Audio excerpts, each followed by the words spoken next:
Amém. Amém.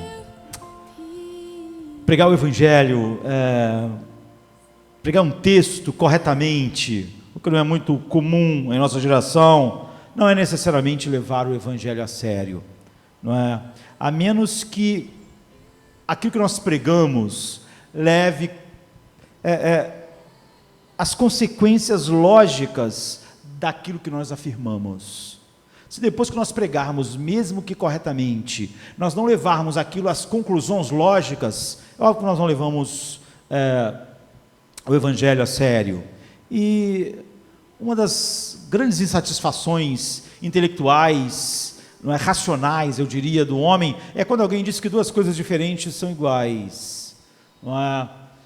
É quando alguém tenta impor ou fingir que duas coisas diferentes são iguais. Esse é uma das falhas de todo o pensamento humanista secular, não é? É que há no seu núcleo contradições quando aquilo é levado às consequências lógicas. É por isso que Nietzsche disse que se você quer matar Deus, porque ele disse que Deus estava morto, você tem que se tornar...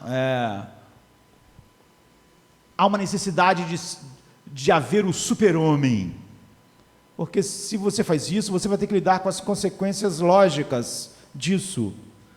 Você vê que quando você vai olhar para Nietzsche, ninguém pode viver com as consequências de uma argumentação que não é lógica, finalmente. Então ele diz, se não existe Deus, não existe uma coisa certa e uma errada. Todo mundo gosta disso, até certo ponto. Mas você vê, ninguém pode levar isso às consequências lógicas, racionais. Porque a pessoa diz que não existe certo e errado quando ele quer ter sexo com quem ele quiser. Mas quando alguém mata a sua família, ele diz que aquilo está errado. Mas isso é dar um salto ilógico. Se não existe certo e errado, não pode ser certo ou errado matar alguém. Se não existe um Deus que defina isso, ninguém mais pode definir, portanto nem Nietzsche pôde viver assim. Mas nós temos uma coisa pior, quando alguém quer falar para nós que coisas que são opostas são iguais, e é isso que muitas pessoas que às vezes pregam mesmo as doutrinas do Evangelho fazem. Nós precisamos compreender cada parte daquilo que Deus fez, mas nós temos que entender que o plano de salvação é um só. Não existem dois planos de salvação e não existe de fato dois evangelhos, apesar de haver evangelhos que não são evangelhos verdadeiros. Mas para encontrar um denominador comum, muitas pessoas fatiam a salvação em pedaços e dizem que algum pedaço é importante e outro pedaço não é importante igual o outro pedaço. Mas de fato nós só dividimos o plano de salvação para nós entendermos. Não existe um plano de salvação fatiado, partido, e muito menos a possibilidade de você escolher pedaços dele para crer ou não crer. Paulo, por exemplo, diz assim em Romanos 8, 28 e 29, pois aquele que de antemão nos conheceu, também os predestinou para serem conformes à imagem do seu Filho, a fim de que ele seja o primogênito entre muitos irmãos. Então ele traz a corrente de ouro, não é, que diz, e aos que predestinou, chamou, ele também chamou. E aos que chamou, também justificou, os que justificou, ele também glorificou. Você vê, esse é o plano de salvação. Você não pode fatiar ele e dizer assim, olha, justificação é uma coisa que eu creio, é maravilhoso, mas eu não acredito no predestinou, porque ele só justificou quem ele predestinou. Você não tem essa opção, você não pode fatiar isso, isso não é aos pedaços numa bandeja para você escolher as partes que você gosta, a que você não quer. O novo coração, ele ama o que Deus faz. Deus tem razões centradas na sua própria glória para tudo o que Ele faz. Então, há muitas pessoas, elas fazem exatamente isso, elas pregam esse texto, elas dizem que esse texto o que deve ser dito desse texto, mas só para depois dizer assim, mas se alguém não crer nessa parte, ainda assim, isso é o Evangelho. Mas o que acontece é que quando você tira uma parte, você tira exatamente para colocar outra parte no lugar. As pessoas querem tirar as partes que mostram que Deus é soberano sobre tudo que Ele faz. E ela, óbvio que tiram essa parte para colocar o homem no lugar de Deus. E é óbvio que se você faz isso, você não tem mais o mesmo evangelho. Você não pode ficar com uma parte e as outras partes diferentes e ainda dizer, mas é o que as pessoas fazem. Há essa incoerência final. Por exemplo, em Romanos 9, 15, 16, Paulo diz, pois ele diz a Moisés, terei misericórdia de quem eu tiver misericórdia, e terei compaixão de quem eu quiser ter compaixão. Portanto, isso não depende do desejo, do esforço do homem, mas de Deus mostrar a sua misericórdia. Ou não depende de quem quer, nem de quem corre, mas de Deus mostrar a sua misericórdia. Aí vem alguém e diz, isso aqui é o evangelho. É assim que Deus salva. É assim que Deus conheceu na eternidade, e todos que ele conheceu, ele predestinou, e quem ele predestinou, ele chamou, todos. E ele só justificou quem estava lá. É algo inquebrável, é um plano de salvação, você não pode tirar nenhuma parte. Hoje, para nós encontrarmos pontos em comum, as pessoas fatiam, tiram e dizem, isso é importante, aquilo não é importante. Isso não é levar o evangelho a sério. Aqui, o apóstolo Paulo está dizendo isso porque Deus quer que fique evidente como ele salva. Se você tirar o propósito de Deus, porque ele salva, você não tem mais a salvação bíblica. Então ele diz, todavia, antes que os gêmeos nascessem, ou fizessem qualquer coisa, boa ou má, a fim, com o propósito de Deus, ficasse firmado segundo a eleição, Deus escolheu o mais novo. Deus queria que a salvação ficasse firme, o propósito da eleição. Agora, se você tirar isso, não ficou firme o que Deus queria. Você não pode mais chamar do evangelho. Mas é o que as pessoas fazem, mesmo quando elas pregam isso, elas só fazem isso para no final falar assim, essa verdade é essencial. Você vê, esse é o plano de salvação, você não escolhe o que é importante e o que não é importante aqui, tudo é importante, aos que ele conheceu, ele predestinou, quem predestinou, ele chamou, quem ele chamou, ele justificou, tudo é importante, você não pode ter uma parte sem a outra. Ele não pode justificar se ele não predestinou, ele nem vai chamar que ele não predestinou, você não pode escolher. O evangelho, como eu disse, não é vários pedaços de coisas que você escolhe, essas divisões são só para nós compreendermos. Então, em todo lugar, a salvação é assim, para mostrar algo final, ela é centrada em Deus, para a glória de Deus, para manifestar quem Deus é, e não tem nada a ver com o que o homem faz, porque o homem só merece a ira de Deus. Então, por exemplo, em 1 Coríntios 1, Paulo diz, irmãos, pensem que vocês eram quando vocês foram chamados, poucos sábios segundo os padrões do mundo, poucos poderosos, poucos eram de nascimento nobre, mas Deus escolheu o que para o mundo é loucura, para envergonhar o sábio, e escolheu o que para o mundo é fraqueza, para envergonhar o que é forte. Ele escolheu o que para o mundo é insignificante, desprezado e que nada é, para reduzir a nada o que é. A eleição é para isso, para fazer isso. Deus tem um propósito, tudo que ele faz é centrado na sua glória infinita, você não pode tirar nada disso. É porém por iniciativa dele que vocês estão em Cristo. Você não pode pegar um texto desse, é por iniciativa dele que você está em Cristo, e outra pessoa fala assim, é por iniciativa minha que eu estou em Cristo. Você fala, essas duas coisas são o evangelho, porque elas são opostas. Não é só um absurdo espiritual, é um absurdo lógico.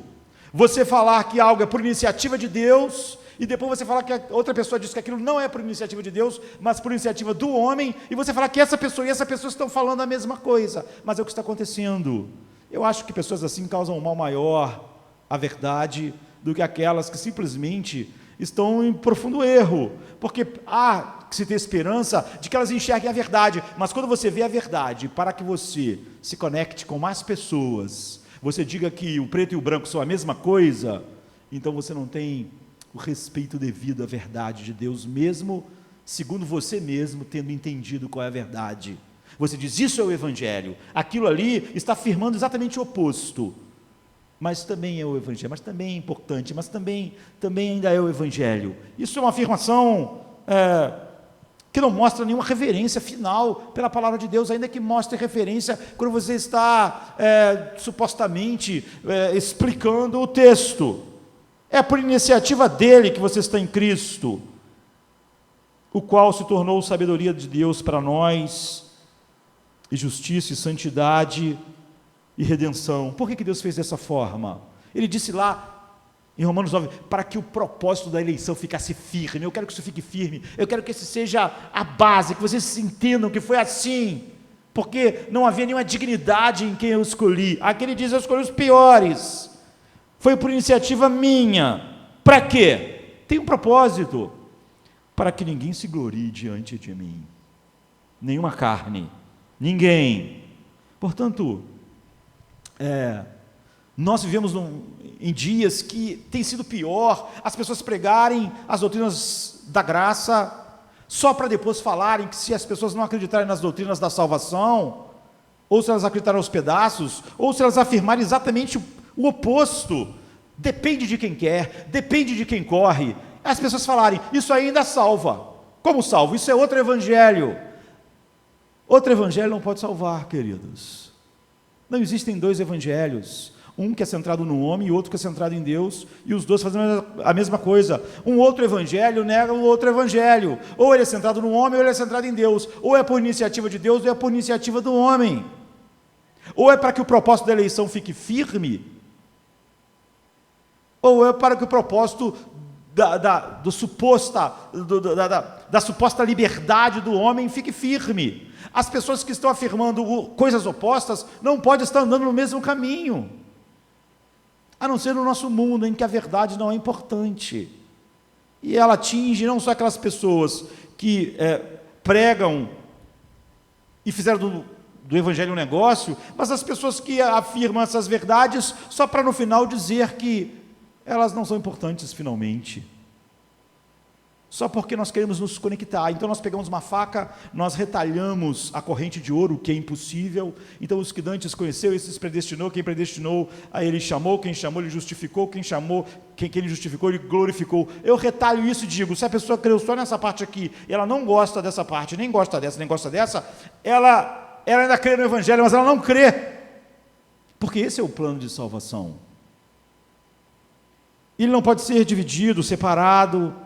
Nós vivemos numa época em que mesmo quem supostamente prega a verdade, acaba, e quando aplica a pessoas reais, ela abre mão da verdade, porque isso está no nível intelectual, mas não pode ser assim. Você não pode, por exemplo, ver o debate de Pelágio com Erasmo, Pelágio com Agostinho, para dizer no final que os dois estão pregando o evangelho.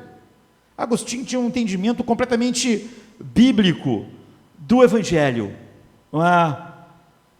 Agostinho percebeu ao olhar para a verdade de Deus na Bíblia que o grande problema do homem é um amor distorcido, muito mais do que aquilo que o homem faz. Havia uma harmonia no coração do homem, e agora o mundo do homem é manchado pelo ódio, pela dor, pela morte.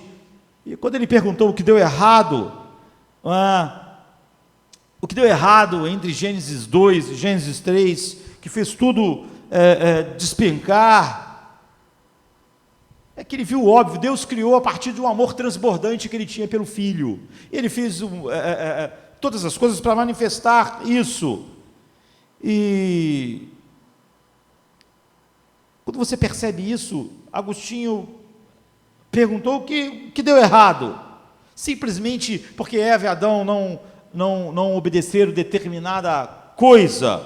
Eles falharam em obedecer? Sim, é verdade, nós sabemos isso, eles falharam em obedecer, mas a resposta é muito superficial. Você não tem como compreender a tragédia humana se você ficar num nível tão superficial. Na Bíblia, pecado é algo que vai além do nosso comportamento. As pessoas do mundo estão se comportando de maneiras diferentes hoje. Umas estão fazendo coisas que parecem ser terríveis, e outras que parecem ser muito respeitáveis, e todas elas estão condenadas, estão mortas em delitos e pecados. Então, um homem no seu melhor não passa de sepulcro caiado, porque dentro do homem há toda espécie de imundície. É por isso que Jesus diz que do coração do homem que sai todas as coisas que você vê na sociedade. Aquilo ali é só o transbordar do coração. É porque Deus não deixa tudo do coração do homem sair, senão é impossível existir uma vida aqui. Então, Jonathan Edwards argumenta a respeito disso, falando sobre os demônios, dizendo, certa ocasião, falando a respeito de um texto, o diabo pareceu religioso por temer o tormento, como está em Lucas 8:29. Quando ele viu Jesus, gritou, prostrou-se diante dele e exclamou em voz alta: que tenho eu contigo, Jesus, Filho de Deus Altíssimo? Eu te imploro que não me atormentes. E John Tess diz: aqui está uma adoração externa. Ele está prostrado, ele está declarando verdade sobre Deus, e então ele diz: o diabo é religioso. Ele ora em uma postura humilde, ele se prostra diante de Cristo, ele permanece ajoelhado todo o tempo, ele ora com sinceridade, porque ele grita em voz alta e usa expressões humildes: eu te imploro que não me atormentes. Ele usa expressões respeitosas, honrosas e de louvor. Ele diz que ele é o Filho do Altíssimo, Jesus, Filho do Altíssimo. Nada faltava, a não ser um coração que amasse Deus. Ou seja, o que está dizendo é o seguinte: esse é o problema do ser humano, do homem. Se o pecado envolvesse apenas as ações, nessa hora o diabo, os demônios não estavam pecando, eles estavam de fato adorando, mas eles não estavam, eles estavam pecando aqui, porque na verdade todas essas coisas só são verdade quando saem de um coração que ama Deus, que foi capturado pela beleza infinita de Deus. Então, Agostinho e Jonathan está ecoando isso, capturou isso. Deus criou o homem à sua imagem, ou seja, Deus criou tudo pelo seu amor transbordante para com o seu Filho. Então nós fomos criados para amar. Por isso que a oração de Cristo é: para que eles me amem com o amor com que tu tens me amado. Esse é o céu para o qual nós fomos criados, mas feito à imagem de Deus, feitos para amar, feitos para não estar centrados em nós mesmos, mas transbordar como o Pai transborda de amor pelo Filho, o Filho pelo Pai, no Espírito. Quando nós caímos, nós não deixamos de ser amantes, nós só passamos a amar tudo errado. Foi isso que Agostinho enxergou claramente, como a palavra de Deus mostra. E então Adão e Eva não pararam de amar. Você vê, eles continuaram amando, e o amor deles mudou, mas não o fato deles serem amantes. Agora a Bíblia descreve eles como Paulo, por exemplo, em 2 Timóteo 3, 2, 4, amantes de si mesmos, amantes do dinheiro, mais amantes do prazer do que amantes de Deus. O problema do homem é que ele ama tudo menos Deus, tudo menos Deus. Você vê a ideia de que a salvação pode não ser por iniciativa de Deus, como é totalmente absurda. E quando um homem diz, é por iniciativa do homem, e o outro diz, como a Bíblia diz, é por iniciativa de Deus, as duas pessoas não estão falando sobre o mesmo evangelho. Então, amantes, eles permaneceram amantes, mas distorcidos e pervertidos pela escravidão do seu coração, que só pode amar tudo que não é Deus. Criados para amar Deus, nós passamos a amar qualquer coisa, menos Deus. Nós amamos qualquer coisa, menos Deus.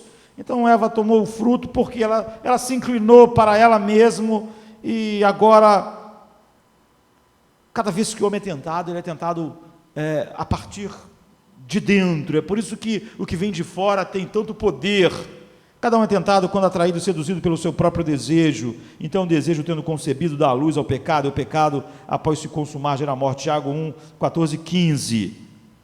Então, a mesma coisa quando Ezequiel está descrevendo um querubim, ele diz a mesma coisa, diz assim: você estava no Éden, no jardim de Deus, todas as pedras preciosas o enfeitavam: sárdio, topázio, diamante, berilo, ônix, jaspe, safira, carbúnculo, esmeralda. Seus engastes e guarnições eram feitos de ouro. Tudo foi preparado no dia em que você foi criado. Você foi ungido como um querubim guardião. Todas essas pedras preciosas dispostas apontam como o sumo sacerdote se vestiam, lembram exatamente isso. As pedras, as 12 pedras no peitoral do sumo sacerdote, e onde estava a Arca da Aliança, onde Deus estava entronizado, e onde em cima da arca tinha 2 querubins, como o texto de Ezequiel está falando.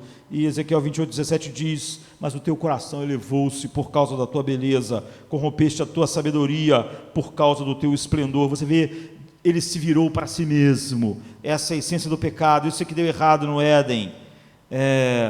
Eu já disse isso aqui, John Milton, no século XVII, um grande poeta inglês, numa obra chamada Paraíso Perdido, ele descreve como Eva se volta para si mesmo pela primeira vez e começa a se encantar consigo mesmo e não com Deus, começa a se encurvar para si mesmo. Ele retrata Eva olhando num lago, vendo a sua própria face como um espelho. Ele diz assim, é Eva falando, mal eu me inclino para baixo olhando e eis que dentro aparece uma figura que para mim, a olhar também se inclina, ela se inclina para mim como eu me inclino para ela, medrosa me retiro e ela medrosa retira-se também, mas complacente, a olhar me dobro logo e ela instantaneamente torna a dobrar-se e complacente me olha, de simpático amor com mútuas vistas, ou seja, amando, o seu próprio reflexo, fitando os olhos meus ali, agora, eu pensando estaria em vãos desejos.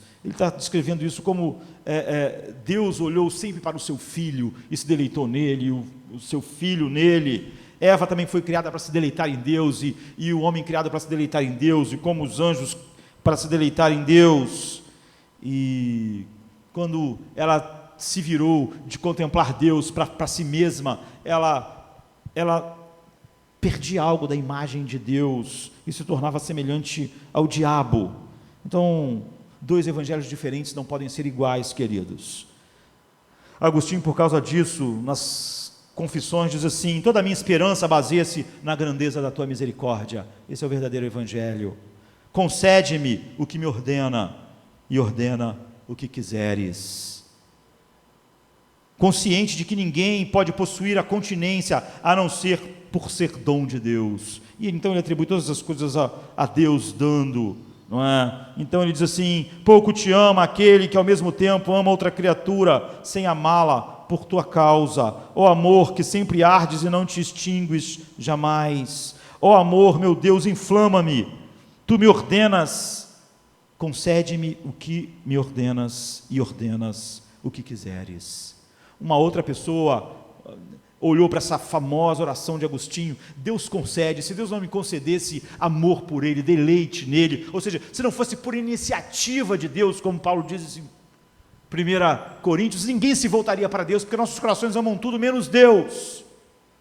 Se há um evangelho que diz que o ser humano pode se voltar para Deus, ele está falando de um evangelho diferente do da Bíblia. Então, Pelágio se perturbou com a oração de Agostinho, ele não gostou. Muitas pessoas gostam de sermões desafiadores, que o tempo todo desafiam as pessoas, e quando as pessoas saem do culto, elas estão pensando naquela lista enorme de coisas que elas têm que ser. Elas não estão pensando como Agostinho, concede o que ordenas e ordena o que quiseres. Então, em algum ponto, no final do século V, Pelágio chegou a Roma como um grande pregador, assim, sabe, como uma vassoura. A intenção dele era que a igreja fosse santificada, que as pessoas abandonassem os erros, que os cristãos vivessem em pureza. É muito fácil confundir isso com o evangelho, simplesmente, não é? E quando o Agostinho examinou o que Pelágio estava pregando, ensinando, ele percebeu que, apesar do vocabulário cristão, Pelágio havia compreendido totalmente errado a tragédia humana, não é? E a essência da natureza de Deus que está refletida no Evangelho. Então, Pelágio ensinava que as pessoas fizeram coisas erradas e por isso perderam coisas, e que elas deviam fazer as coisas certas para receber de Deus agora aquilo que elas haviam perdido, e que elas eram capazes de fazer isso. Não havia compreensão em Pelágio do amor de Deus em parte alguma, e como o homem não pode amar, desejar e se deleitar em Deus. Ele tem um coração capturado por amar tudo menos Deus. Então, simplesmente não ocorreu a Pelágio que nós fomos criados para conhecer Deus e amá-lo, e que agora a mente do homem, como Paulo diz em Romanos, é inimizade contra Deus. Portanto, ele fez do alvo da vida cristã não desfrutar Deus soberanamente nos concedendo o que Ele exige como um dom, mas por sermos pessoas morais e a subirmos as escadas da moralidade até chegarmos ao céu, e podemos dizer que foi por iniciativa nossa que nós chegamos lá, Isso era tão diferente do Evangelho. E houve então um grande embate entre Pelágio e Agostinho. A diferença é que quando acabou esse embate, ficava evidente de que o Evangelho era falso. Agostinho não foi como uma pessoa que disse, isso está errado, mas como Pelágio usava o vocabulário cristão e falava em santidade o tempo todo, Agostinho não disse, mas apesar de tudo, Pelágio, mas hoje é o que as pessoas fariam. Elas diriam, isso aí é o oposto do que Deus diz, mas isso ainda é o Evangelho. Como acontece no que nós estamos vendo aqui, aqui diz, por iniciativa de Deus, alguém diz, por iniciativa do homem, as pessoas dizem, isso é o Evangelho, mas não é possível. Agostinho, no final, não disse que apesar de tudo, havia algo do Evangelho no que Pelágio dizia, não era o Evangelho, essa é a verdade. Então, todos nós somos chamados a olhar o plano de salvação, e não fatiarmos ele, e falarmos como nenhum apóstolo vai fazer, depois que nós fatiamos ele, que parte dele não é fundamental ou importante, não é? Então, eu quero olhar nos próximos minutos para um dos apóstolos. Como nós vimos, Deus dizendo através de Paulo, para que o propósito de Deus, segundo a eleição, ficasse firme, em Romanos 9, ou em 1 Coríntios 1, por iniciativa dele, para que ninguém nunca se glorie, ou a impossibilidade de você romper, ou acreditar só em parte do plano de salvação. Os que antes conheceu, esses ele predestinou, quem predestinou ele chamou, quem chamou ele justificou, quem justificou ele glorificou. Então a 1 Pedro 1 e 2 começa assim, Pedro, apóstolo de Jesus Cristo, aos estrangeiros dispersos no Ponto, Galácia, Capadócia, Ásia e Bitínia, eleitos segundo a presciência de Deus, Pai, em santificação do Espírito, para a obediência e aspersão do sangue de Jesus Cristo, graça e paz vos sejam multiplicadas. Nunca um apóstolo prega uma doutrina, ainda mais quando ele coloca essa doutrina de uma maneira tão profunda ali naquilo que a salvação é, só para depois dizer que quem crer que aquilo não é assim, ainda está no Evangelho. Isso não existe na palavra de Deus. Isso é muito comum em nossos dias. Pedro era um apóstolo do Senhor, ele escreveu uma carta, e só para mostrar que grande pastor Pedro era, só no início da carta, ele conseguiu condensar todo o Evangelho, coisa que as pessoas hoje vão ter dificuldade de fazer, porque elas têm dificuldade de compreender o Evangelho. Condensar algo já é difícil, mas para condensar coisas você tem que conhecer muito bem, não é? Para você, em poucas palavras, deixar aquilo muito claro. Se eu estivesse mandando carta para alguém, normalmente o que eu faria era para João, Maria, José, de Josemar, e é o que ele está fazendo, ele está começando a carta, e a data, alguma coisa assim.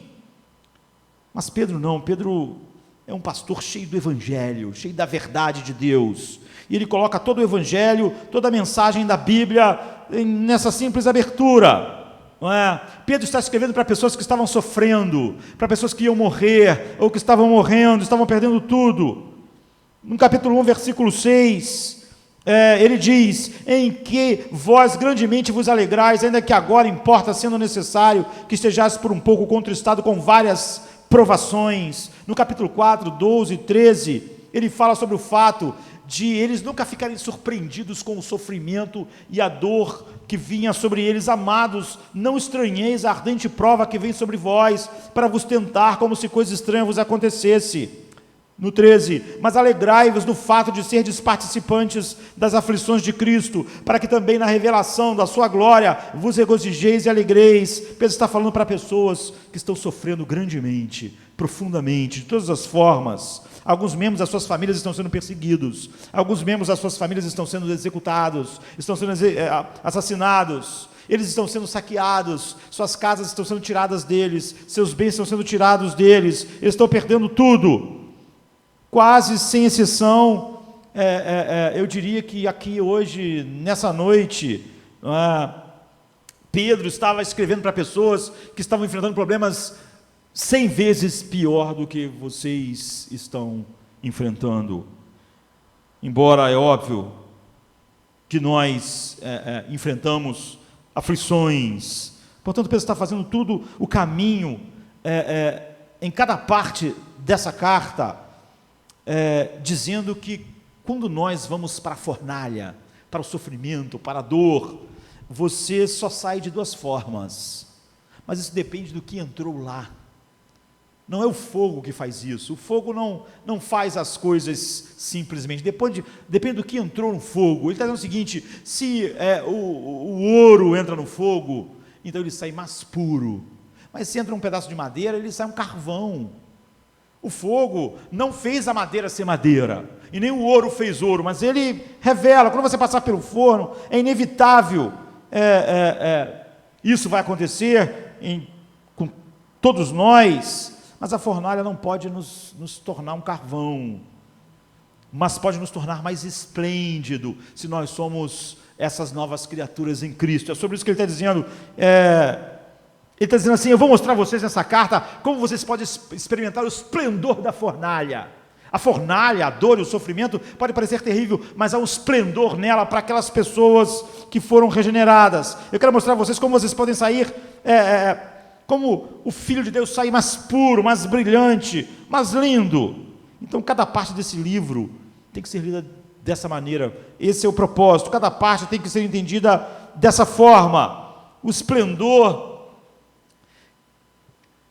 que se manifesta na fornalha de todos aqueles que realmente foram um dia conhecidos por Deus, predestinados, chamados, justificados, e por sim vão ser glorificados. Então ele começa com a doutrina que você não pode cortar do Evangelho e ainda ser Evangelho. Como muitas pessoas dizem, essa aqui é essencial, aquela não é essencial, esse não é o plano de salvação. Você pega a corrente de ouro e você não pode tirar algo dali e dizer isso aqui não é importante. Isso é terrível. Mas isso não tem sido feito por pessoas que têm negado essas verdades, mas por pessoas que pregam elas só para no final dizer que elas podem não ser cridas. E ainda assim, apesar de ao não crer, a pessoa introduzir o ser humano como o centro e o poder motivador final da transformação, aquilo ainda é o Evangelho. Então ele começa: Pedro, apóstolo de Jesus Cristo, aos estrangeiros dispersos no Ponto, Galácia, Capadócia, Ásia, Bitínia, eleitos segundo a presciência de Deus Pai, em santificação do Espírito, para a obediência e aspersão do sangue de Jesus Cristo, graça e paz vos sejam multiplicadas. Então você vê, a primeira coisa que ele diz para essas pessoas é que elas são eleitas. No Evangelho, isso nunca é colocado lá num canto, isso é colocado sempre no centro. Você vê, Paulo estava dizendo, para que o propósito da eleição ficasse firme. Em Romanos, ou os que dantes Deus conheceu, a esses ele predestinou, em Romanos 8, em Romanos 9, ou então 1 Coríntios 1, isso não foi por iniciativa de vocês, para que ninguém se glorie. Então a primeira palavra que Pedro usa aqui na sua carta é eleito. Você vê que na versão que eu li, e li de propósito, não é a primeira palavra. Mas a versão que está, como está no original, a melhor, no caso é NVI, diz assim: Pedro, apóstolo de Jesus Cristo, aos eleitos de Deus. Então, depois que ele diz Pedro, apóstolo de Jesus Cristo, aos eleitos de Deus. Eleitos é a primeira coisa que ele faz. Peregrinos dispersos no Ponto, Galácia, na Capadócia, na província da Ásia, na Bitínia, escolhidos de acordo com a presciência de Deus.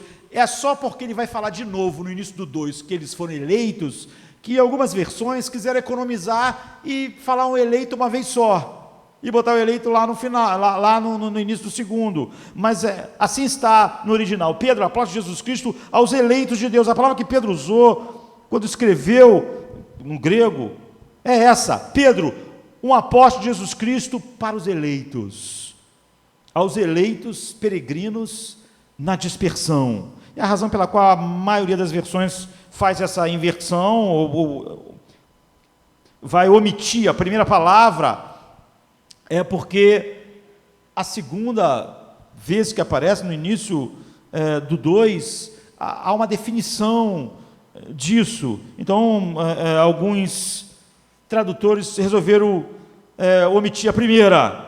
Então, o versículo 2 define a eleição com 3 frases. E como a definição ia vir no 2, então as pessoas deixaram só ali. Porque primeiro os cristãos são eleitos de acordo com a presciência do Pai. São eleitos segundo a obra santificadora do Espírito, ou seja, o Espírito aplica isso neles. Terceiro, os cristãos são eleitos para a obediência à aspersão do sangue de Cristo. Assim, essas 3 coisas ditas sobre a eleição. Não, queridos, como eu disse, você não pode fatiar isso, como muitas pessoas fazem, e não estou falando das pessoas que claramente, de maneira triste, na nossa geração e em outras, se colocam contra as verdades claras da Bíblia, mas pessoas que afirmam essas coisas só para depois dizer que elas não são. Você nunca vai ver um apóstolo fazer isso. Isso é a essência e o coração da razão pela qual Deus salva e Deus faz todas as coisas centradas em sua própria glória. Nós somos informados sobre a origem e a base da eleição, o conhecimento de Deus, ou seja, o Deus Pai é a origem dela, e é nos dito o modo como ela se torna real em nossas vidas no tempo, através da obra santificadora do Espírito Santo, como aquilo que Ele predestinou na eternidade, então Ele chamou no tempo, ou seja, ela é real em nossas vidas quando o Espírito vem aplicar, e é nos dito sobre a meta, o propósito da eleição, como ela nos coloca e nos faz, e vai nos transformando naquilo que Cristo é. Isso é tão crucial, que vemos a conexão com essas 3 coisas no verso 2, que a maioria das versões, como isso é tão crucial na definição de Pedro da eleição, eles tiraram lá do versículo 1 e deixaram só no 2, quando na verdade a palavra aparece 2 vezes, como eu disse, Pedro, apóstolo de Jesus Cristo, aos eleitos de Deus, peregrinos dispersos no Ponto, Galácia, na Capadócia, e eleitos de acordo com o pré-conhecimento de Deus Pai, pela obra santificadora do Espírito, para a obediência a Jesus Cristo e a aspersão do seu sangue, graça e paz vos sejam multiplicados. Como eu disse, ele fez um resumo do Evangelho. Você vê, quando ele faz o resumo do Evangelho, a eleição está no centro da sua definição, e não em outro lugar, e está na abertura da sua carta. Há uma razão para colocá-la em primeiro lugar. Se eu escrevesse uma carta ao meu filho, e dissesse, caro Mateus, você é um eleito de Deus, assim você deve viver no mundo, meu filho, porque você é um eleito de Deus, você é um peregrino, a sua verdadeira cidadania está em outro lugar e não está nesse mundo. Se eu escrevesse dessa maneira, é porque eu queria que ele, em primeiro lugar, ao olhar para o mundo e para a vida, ele pensasse nessa coisa distintiva, você é um eleito de Deus, você foi escolhido por Deus.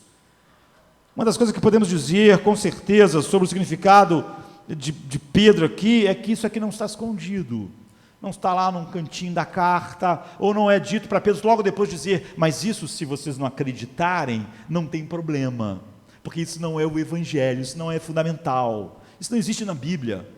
Não há nada na doutrina da salvação que depois é dito para as pessoas que elas podem não crer, que elas podem tirar, que elas podem escolher.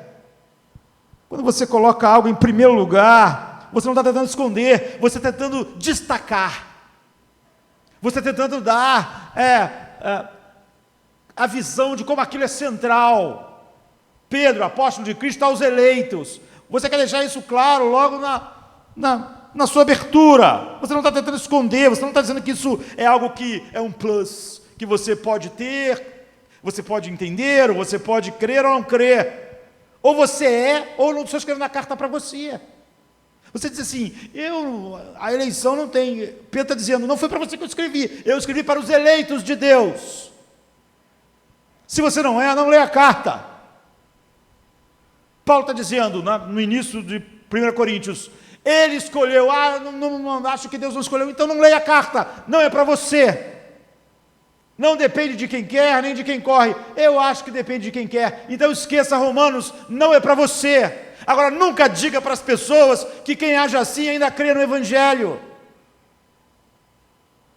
Isso é importante, porque hoje às vezes pensamos que realmente as pessoas podem fatiar a salvação e acreditar no que elas quiserem, e tirar Deus do centro e colocar o homem no centro, e ainda assim alguém vai dizer, isso ainda é o Evangelho, isso ainda salva as pessoas, mas isso é um embuste.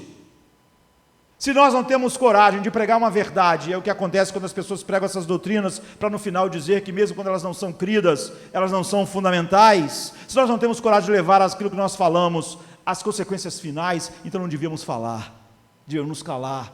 A Bíblia diz que nós pregamos porque nós cremos. Isso é importante.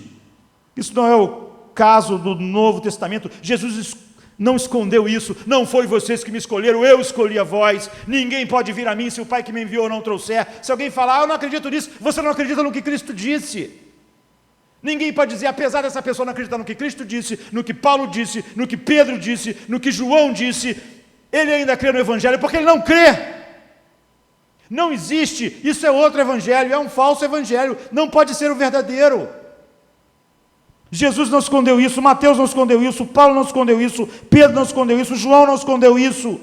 Ela é falada de maneira natural por eles, reafirmada por todas aquelas pessoas que pregaram a palavra de Deus, sem querer encaixá-la com o humanismo inerente ao coração do ser humano caído. E é assim que nós devemos falar hoje. Nós devemos parar de ouvir quem fala sobre uma grande doutrina bíblica só para dizer que ela não é importante no final, porque isso não mostra para nós reverência para com a palavra de Deus. Pedro não vai escrever aos eleitos de Deus, e ele não vai dizer no final assim, mas se você acha que você não é eleito, que a eleição não existe, ainda assim ele não vai dizer nada disso, não é para você, eu escrevi para esses. Outra coisa que podemos dizer é que Pedro menciona a eleição em conexão direta com o nosso status de peregrino no mundo. Então a eleição está toda misturada em tudo que nós somos. Isso provavelmente nos diz a principal razão pela qual Pedro começa com a eleição. Ele quer enfatizar as pessoas que são peregrinas no mundo, que eram aquelas pessoas que estavam morrendo, sofrendo, que elas não estavam sendo, não eram peregrinas porque o mundo as rejeitou. Não é isso que faz delas peregrinas no mundo de fato, mas porque Deus escolheu elas. É isso que faz elas estranhas para o mundo. Jesus disse, o mundo me odiou, e eu escolhi vocês do mundo, então o mundo vai odiar. Você vê, o que faz é a escolha, não é o mundo, vocês não são peregrinos porque o mundo vos odeia. Não é isso. Não é essa a razão. Na verdade, todo esse livro dessa primeira carta de Pedro é sobre dor, sobre ser peregrino no mundo. A Bíblia diz assim no versículo 6, vocês estão angustiados por várias provações. No 2:11, lutem como peregrinos, amados, peço-vos como peregrinos e forasteiros, que vos abstenhais das concupiscências carnais que combatem contra a alma. No 2:21, vocês foram chamados para sofrer. No 3:16, eles injuriam seu bom comportamento. Hoje chamam isso de discurso de ódio, não é? No 4:4, eles injuriam vocês, porque vocês não vivem mais como eles vivem. No 4:14, vocês são insultados pelo nome de Cristo. Ao ser exilado, geralmente significa que você foi rejeitado por um grupo de pessoas. É isso que um exilado é. É por isso que Jesus, por exemplo, teve que fugir para o Egito, porque o seu país o rejeitou, queria matá-lo, ele teve que fugir. E você é forçado a viver em outro lugar, que não é a sua casa. Isso significa ser um refugiado, ser um peregrino, significa alienação, o seu exílio, é o status de refugiado. Você foi rejeitado pelos seus, e agora você está num lugar onde você é estranho e às vezes não bem recebido. Pedro sabe disso, e ele sabe, ele quer enfatizar esse status de peregrino e esse sofrimento e essa rejeição que aquelas pessoas estavam experimentando. Mas ele está dizendo, isso não é o que dá significado a vocês serem peregrinos, não é por isso que vocês são peregrinos, esse não é o significado principal da sua condição de peregrino no mundo. O significado do exílio de vocês é que Deus escolheu vocês deste mundo. Não é a rejeição do homem que fez vocês peregrinos, foi a escolha de Deus. É porque vocês são eleitos. Então a eleição de Deus é o principal significado da identidade de vocês. Vocês são o que são porque Deus escolheu vocês. É por isso que Pedro começa com a eleição. É óbvio que ele coloca a eleição no centro, no centro da descrição do que o Evangelho é. É óbvio que ele não vai fazer a tolice de dizer depois que alguém que não acreditar nisso ainda está acreditando no Evangelho que ele está pregando, ou que essa carta possa ser endereçada a eles. Ele quer dar-lhes uma explicação centrada em Deus para o nosso exílio no mundo. Suas vidas estão enraizadas na eterna eleição de Deus. É por isso que vocês são peregrinos no mundo, são estranhos, são forasteiros. Sua dor está enraizada na eterna eleição de Deus. Sua rejeição pelos homens está enraizada na eterna eleição de Deus. Não pense em todas essas coisas, todas essas dificuldades de ser um peregrino no mundo, que é devido a Deus de alguma maneira não estar cuidando de vocês. Ao contrário, vocês são todas essas coisas porque Deus escolheu vocês do mundo, e é devido à eleição de Deus que vocês são peregrinos aí. Então Pedro não esconde isso. Em vez disso, ele coloca em primeiro lugar, a primeira coisa que ele diz aos cristãos: vocês são eleitos de Deus. Você vê, não tem nada de você no final dizer o plano de salvação não pode ser cortado aos pedaços, e ninguém creu na salvação de Deus se não creu nele todo, porque crer depende, como Agostinho estava mostrando, que a inimizade foi tirada. Se a parte do que Deus falou que você não gosta, é óbvio que a inimizade não foi tirada, você só concorda com a parte que você concorda. Não é porque teu coração foi conquistado em amor por tudo que Deus é. Você continua seguindo o seu coração, e é o seu coração que determina o que você gosta e o que você não gosta no Evangelho. E o próprio Agostinho diz: se você acredita nas partes que você gosta no Evangelho e não acredita nas partes que você não gosta, não é em Deus que você acredita, mas no seu próprio coração. E Agostinho estava certo, porque é evidente. Em outras palavras, Pedro quer que nós escutemos uma explicação clara, direta, de que nossas vidas recebem significado distinto por sermos eleitos de Deus. Não é pelo mundo nos rejeitar, não é por nenhuma das coisas que nós possamos imaginar, é a eleição que nos distingue. Por isso que Paulo diz: quem te fez diferente? Não foram muitos segundo a carne, que foram os que são muito sábios segundo a carne que foram escolhidos, ou os muito de nascimento nobre, porque Deus escolheu as coisas vis, as coisas que nada são, para confundir as que são. Porque foi por iniciativa dele que vocês estão em Cristo, e para que nenhuma carne se glorie diante dele. Você não tem como tirar isso e não desmoronar tudo. Você não tem como tirar isso e dizer que você ainda tem o Evangelho, porque você não tem. Ele quer que nós tenhamos uma identidade não apenas como peregrinos. O que faz da nossa identidade é nós sermos eleitos. É a eleição que nos dá a nossa identidade, não o fato de sermos peregrinos. E nós só somos peregrinos porque somos eleitos. É por isso que ele começa aos eleitos que estão na dispersão, que são peregrinos. Nossa identidade não é porque nós somos rejeitados pelo mundo, ela não vem disso, ela não vem da rejeição do mundo.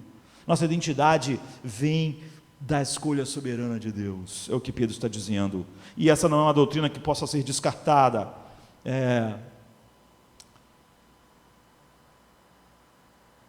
Muitas pessoas dizem: olha, eu amo a Cristo, mas eu não entro muito em determinada teologia.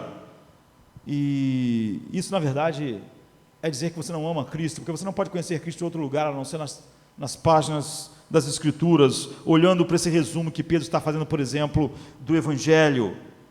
Então os apóstolos achavam que essa doutrina não só está lá no centro, como ela é totalmente prática para a maneira com que eu vivo no mundo. Quando Pedro começa a sua carta com os eleitos peregrinos, ele quer dar uma ajuda prática a eles, para eles viverem no mundo. Então eles colocam sempre essa doutrina em destaque. E nós costumamos tomar atalhos, ou então retalhar o Evangelho para acharmos ponto em comum. Mas nós só temos ponto em comum com homens e mulheres que amam toda a verdade de Deus, porque senão nós não temos ponto em comum. Nós não desfiguramos a verdade para achar alguma coisa em que nós concordemos. Ou nossos corações foram mudados para amar o Evangelho, ou eles não foram mudados.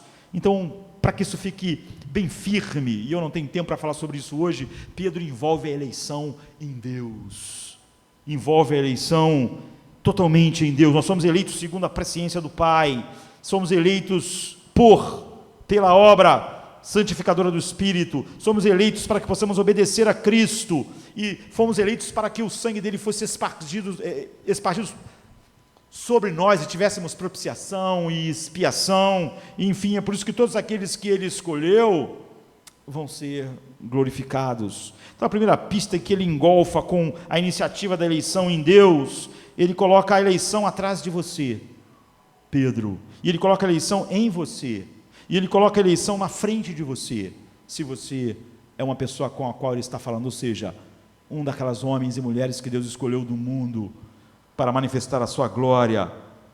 E essas três coisas são fundamentais. Ele coloca essa eleição atrás de você, ao colocá-la no Pai. Lá na eternidade, Deus fez isso. Deus escolheu vocês. E ele coloca a eleição em você, porque ele diz, agora o Espírito Santo tornou isso real em você no tempo, ao chamar você, como Paulo diz em Romanos 8. E depois ele coloca isso na sua frente. O destino da eleição é cada vez mais você ser conformado à imagem de Cristo, até que você seja exatamente a imagem dele, como está lá em Romanos 8. Os que antes conheceram, ele predestinou para serem conforme a imagem do seu Filho. Então Pedro coloca a eleição no nosso passado, na eternidade, coloca a eleição em nós, na hora do Espírito, no passado, naquilo que o Pai decretou, e na nossa frente, naquilo que ela vai fazer, ou seja, nos glorificar, nos tornar como Cristo. Ele realmente quer que você pegue isso, que você viva da eleição, que você viva na eleição, e que você viva indo em direção àquilo que ela inexoravelmente vai fazer. A segunda pista é que essas três dimensões da eleição estão relacionadas, cada uma delas a uma pessoa da Santíssima Trindade.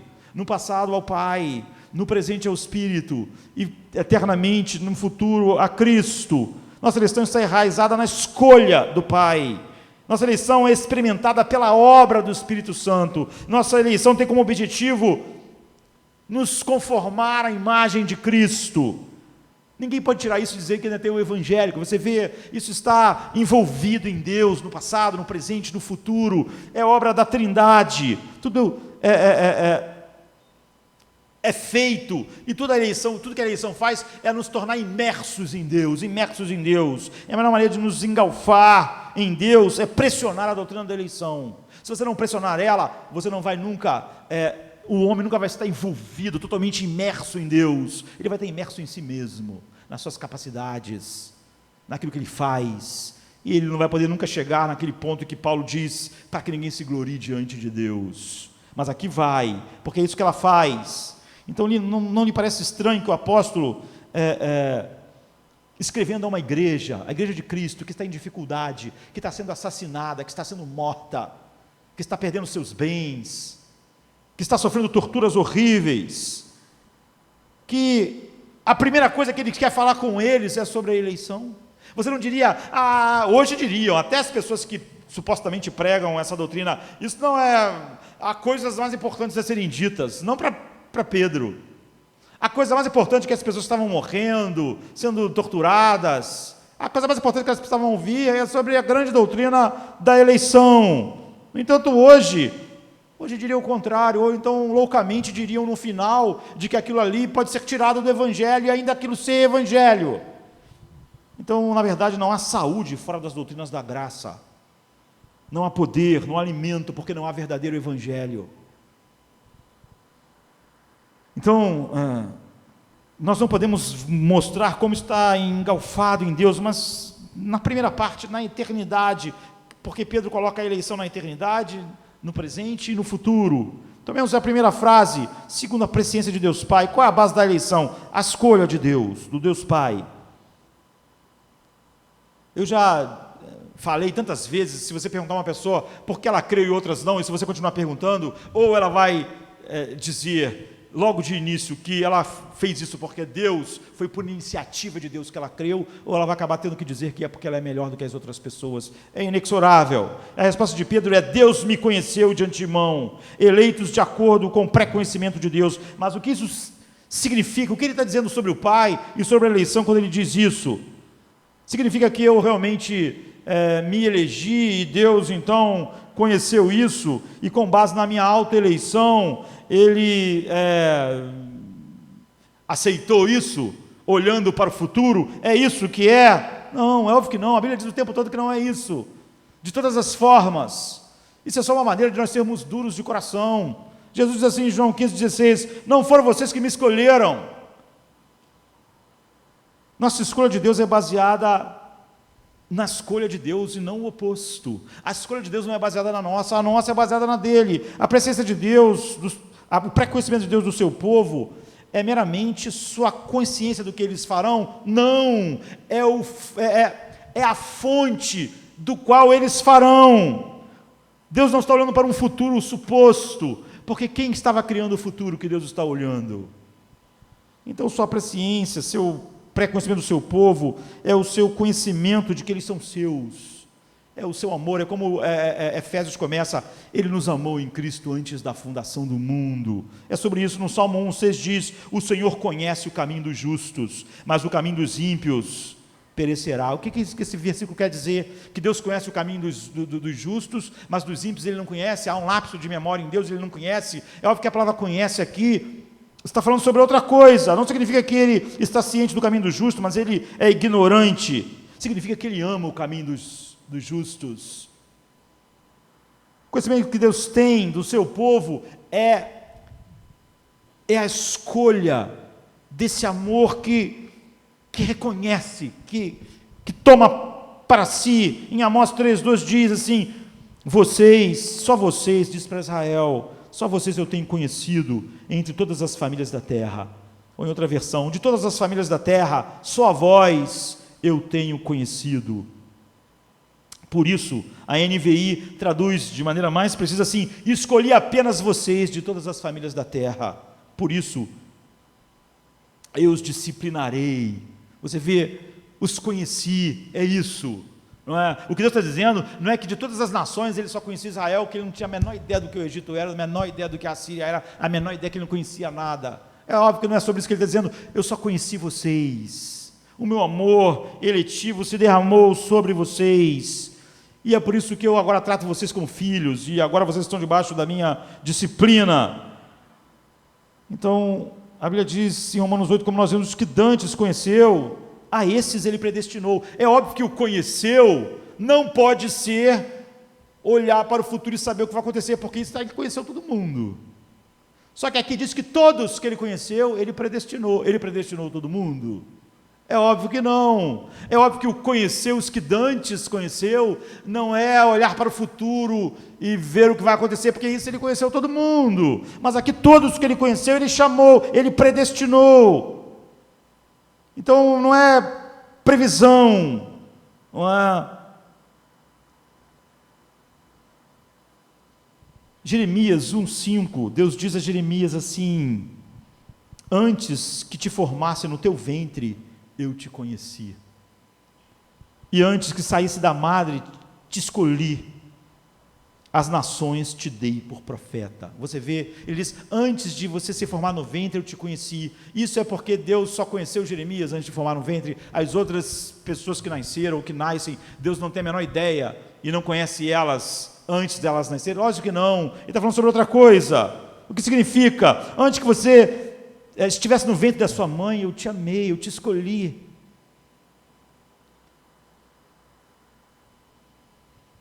O óbvio, não é que Deus conhece todas as coisas, todos os homens, em todo o tempo. Portanto, quando ele diz que ele conheceu Jeremias, ele está falando sobre algo único. Em Gênesis 4:1, a Bíblia diz assim: e conheceu Adão a Eva, sua mulher, e ela concebeu e deu à luz a Caim, e disse: alcancei do Senhor um homem. Então, não é que Adão estava andando na rua e de repente conheceu Eva e ela ficou grávida. Não é sobre isso que o texto está falando. Na língua semita, a palavra conhecer, aqui no hebraico, significa algo que às vezes foge de nós, não é? Eu conhecia Israel e não conheci mais ninguém. Eu conheci Jeremias. É definir: eu coloquei meu amor sobre você. E na aliança de amor entre Adão e Eva, selada, eles se tornariam uma só carne. Esse amor que torna dois um, é chamado de conhecer. Assim, quer dizer isso, quer dizer que ele a amava, quer dizer que ele a amava em sua totalidade, que eles eram completamente um. que eles estavam unidos para sempre. Ele conheceu sua mulher. É isso, por isso Deus criou o sexo como selagem dessa união. É por isso que ele diz: eu conheci você quando estava no ventre, eu conheci você assim, eu coloquei meu amor sobre você. É por isso que essa palavra acabou sendo usada para a relação sexual entre um homem e uma mulher. E conheceu Adão, a Eva, sua mulher, e ela concebeu e deu à luz a Caim, e disse: alcancei do Senhor um homem. Não significa antever, significa amor profundo, colocar o seu amor profundo, dar expressão ao seu amor profundo. Então, exatamente por isso, em Mateus 7, 23, Jesus vai dizer: todos aqueles que não foram dados por Ele ao Pai, Ele vai dizer assim, a Bíblia diz assim em Mateus 7, 23, então eu lhes direi abertamente: nunca vos conheci, apartai-vos de mim, vós que praticais a iniquidade. É óbvio que Jesus está dizendo que aquela pessoa, eu não sei nem quem você é, não tenho nem ideia, não sei como você existe, eu não te conheço, não é isso que ele está dizendo, não é? Ele está dizendo: nunca te conheci, o meu amor eletivo nunca foi colocado sobre você, é isso. Pedro está dizendo às pessoas que estavam prestes a enfrentar a morte, ao martírio, a tortura, ao desastre econômico final: é porque Jesus amou vocês na eternidade, porque o Pai deu vocês a Ele, que vocês estão sendo mortos. Essa é a razão. É glorioso. Se isso é verdade, dessa fornalha vocês vão sair muito mais brilhantes, muito mais lindos, muito mais parecidos com quem Ele é, até perfeitamente expressarem quem Ele é. O plano todo é completamente moldado por um amor, e é o amor que colocou vocês nesse caminho, que tem à frente de vocês martírio, morte, perdas. Foi a eleição, foi esse amor infinito que o Pai colocou sobre vocês na eternidade, nessa poesia de amor, e Deus ama para sempre.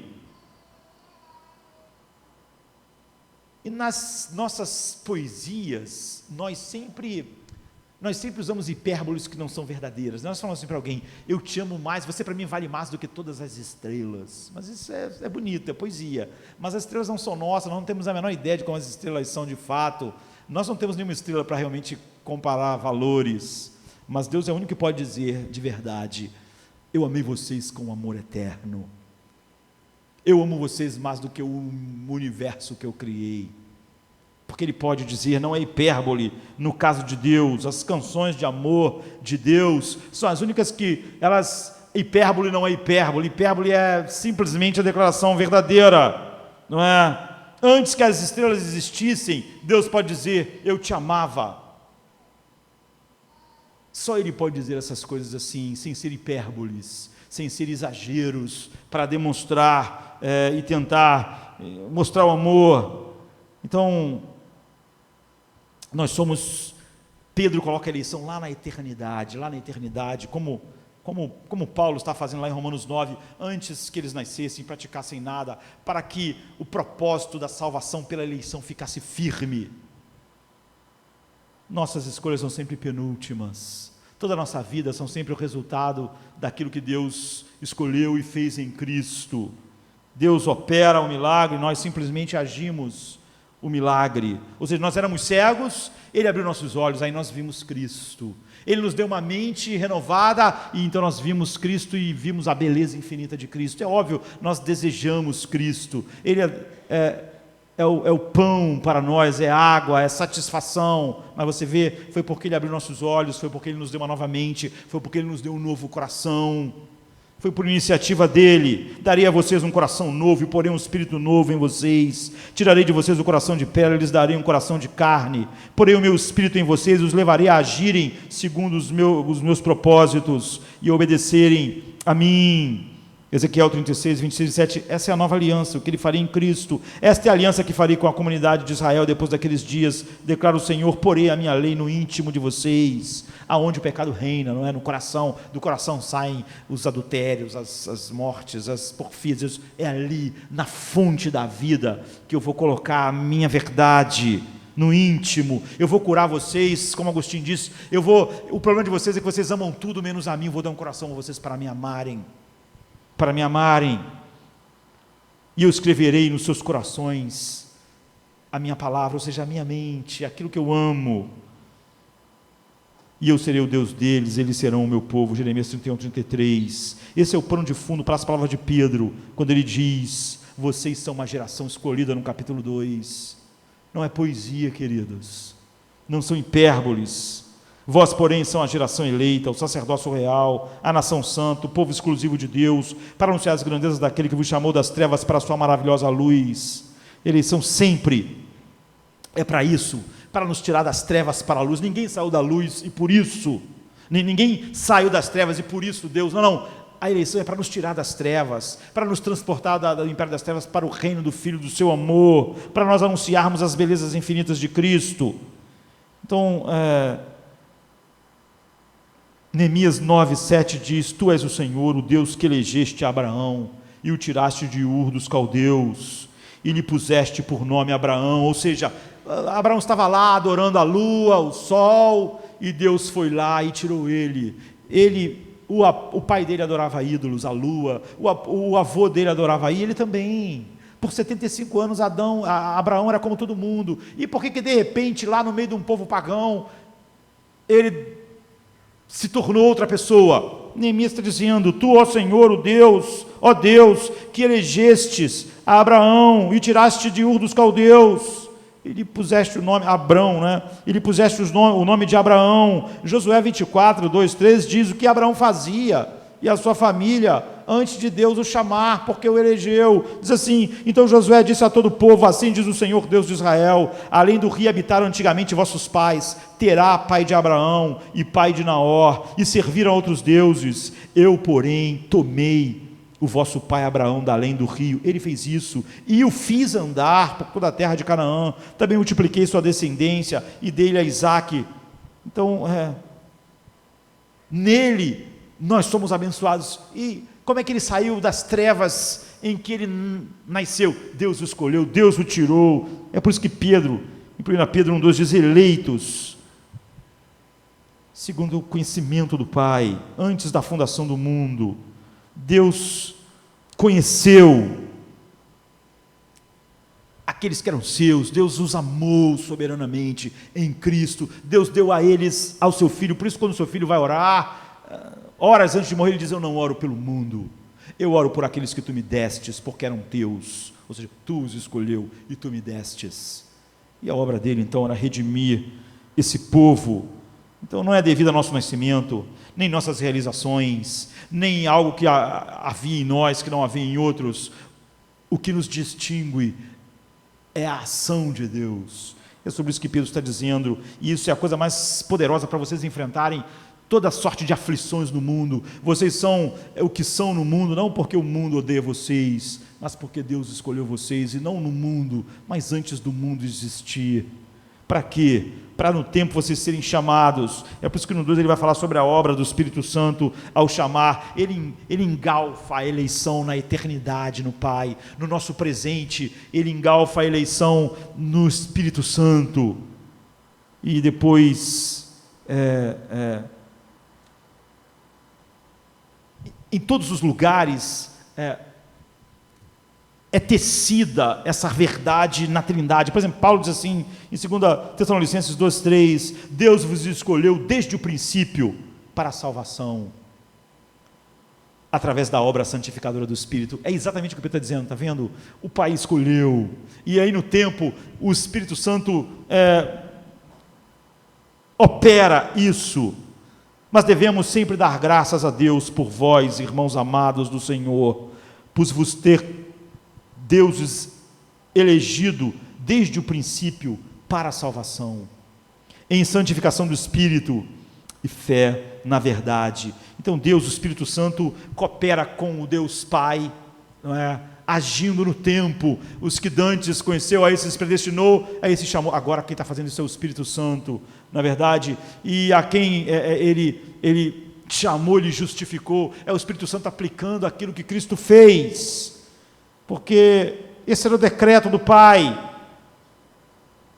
a aspersão do sangue, que leva à obediência, e leva à transformação de um grau de glória para outro grau de glória na mesma imagem de Cristo. Então você vai ver que Pedro engalfa a eleição na eternidade, no Deus Pai, no tempo, a obra do Espírito Santo, e no futuro, a nossa conformação ao Espírito Santo.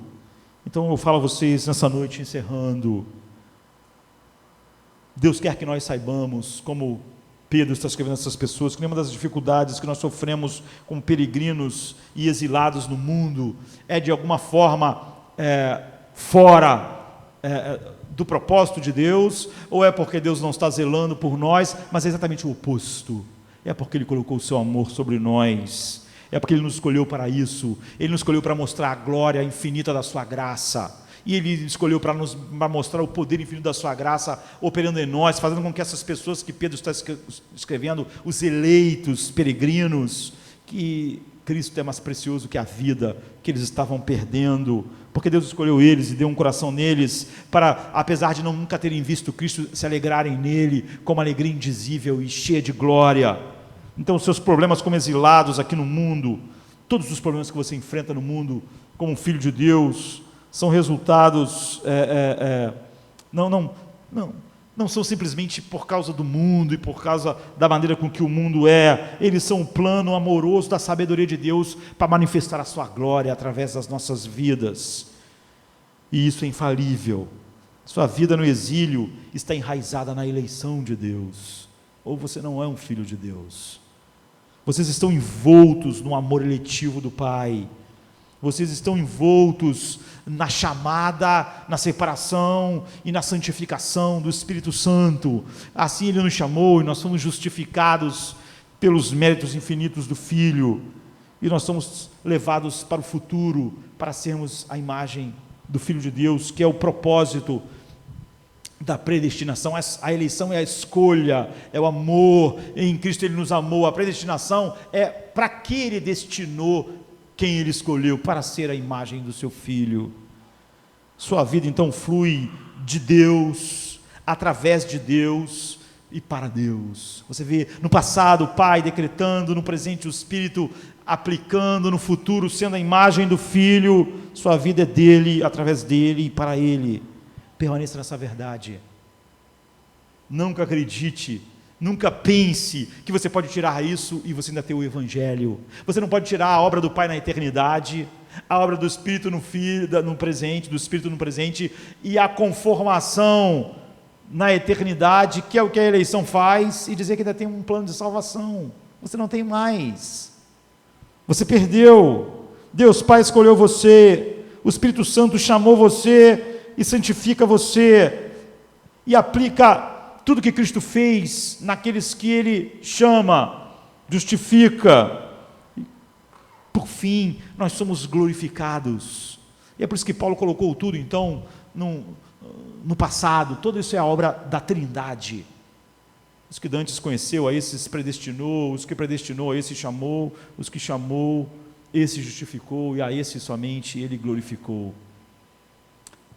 É triste ver alguém falar sobre essas coisas. Não estou falando de quem não fala sobre essas verdades, porque quem não fala sobre essas verdades não está pregando o Evangelho. Mas é triste alguém falar sobre isso só para depois dizer: mas se alguém não acreditar nisso, ele não acredita no Evangelho. Imagine se Pedro terminasse a carta assim: em nenhum lugar você vai ler isso na Bíblia, porque isso é o Evangelho. Qualquer coisa que não é isso é outro Evangelho. E não existem dois evangelhos. Ou ele é totalmente centrado e imerso em Deus Pai, Filho e Espírito Santo, como a eleição faz, ou não é o Evangelho. É algo centrado no homem, que tem como destino a ruína, como tudo que começa, se origina e termina no homem. Mas isso começa em Deus, na eternidade, continua em Deus no tempo, na obra do Espírito, e termina na semelhança perfeita do Filho de Deus, através dos méritos infinitos de Cristo, que andou no mundo, comprando e vivendo a vida perfeita que é atribuída a esses, e sofrendo a penalidade final que eles mereciam, porque o Pai os deu na eternidade. Então, Pedro realmente resume o Evangelho, e algumas pessoas vão dizer loucamente que você pode ter o Evangelho sem aquilo que é a essência desse resumo do Evangelho. Pedro, apóstolo de Jesus Cristo, aos eleitos de Deus, peregrinos dispersos no Ponto, na Galácia, na Capadócia, na província da Ásia e na Bitínia, eleitos de acordo com o pré-conhecimento de Deus Pai, pela obra santificadora do Espírito Santo, para a obediência a Jesus Cristo e a aspersão do seu sangue, a esses graça e paz lhes sejam multiplicadas. Vamos ficar de pé, vamos orar. Esse é o Evangelho, e não existe dois. Ninguém pode fatiar a salvação, porque ela está enraizada no Pai, na eternidade, no passado, no Espírito Santo, na sua obra presente, e na conformação ao Filho no futuro. Essa doutrina da eleição está então imersa no passado, no presente e no futuro, na eternidade passada, no presente e na eternidade futura, no Pai, no Filho e no Espírito Santo. E isso é o Evangelho, é o que o Pai e o Espírito Santo fazem, é o plano eterno do Pai, é a aplicação desse plano pelo Espírito, e é a obra perfeita do Filho para todos aqueles que Ele salva. Pai, nós te agradecemos por esta noite, nós amamos o Evangelho, nós vamos pregar o Evangelho, Senhor Pai, e se o mundo inteiro não acreditasse no Evangelho, isso não mudaria nada.